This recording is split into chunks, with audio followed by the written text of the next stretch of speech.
देखिए मोदी जी ने जो लाल किले पर जो उसने ऐलान किया था, बात की थी कि गाली से और न गोली से, बल्कि अगर बात हमें बनानी है कश्मीर में तो हम गले लगाने से बात बनाएंगे। जमात इस्लामी की जो तंजीम थी यहाँ, जिनके लोगों को आज रात में लगभग मैंने सुना है कि 50-55 की तादाद में उनको गिरफ्तार किया है।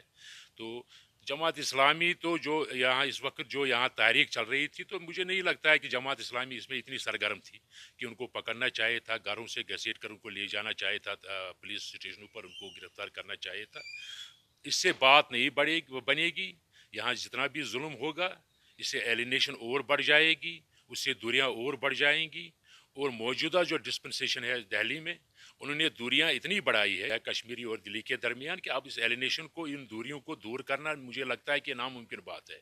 अगर हम आज की जो कल रात से जो डेवलपमेंट हो रही है रियासत जम्मू कश्मीर में, स्पेशली इन द वैली, कई सारे लीडरान को, चाहे वो जमात इस्लामी के लीडरान हैं, हुर्रियत लीडरान हैं, या कई और सारे जो अ, सोच रखने वाले रियासत जम्मू कश्मीर के मामलात में बात करने वाले लोग हैं, कई सारे लोगों को अरेस्ट किया गया रातों रात।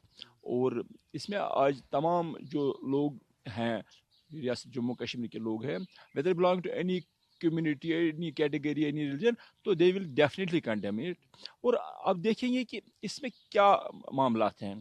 मेरा मानना है कि अगर हम देखेंगे जो यहाँ रियासत जम्मू कश्मीर में इस वक्त हुकूमत क्रैक डाउन जैसा खेल खेल रही है इन लीडरान को अरेस्ट करने में, तो इसके नतीजे नताइज जो होंगे तो डेफिनेटली कुछ ऐसे संगीन नतीजे निकल सकते हैं। मैं इसे पहले भी कहता आया हूँ कि अगर यहाँ बातचीत से मसले का कोई हल ढूंढा जाएगा, ऑफ कोर्स जो बंदूक बरदार है वो भी अपना बंदूक छोड़ने के लिए राजी हो जाएंगे। और दूसरी तरफ अगर अब ये हालात पैदा किए जा रहे हैं कि लोगों को अरेस्ट किया जा रहा है, लीडरान को अरेस्ट किया जाए, बात फिर कैसे बनेगी?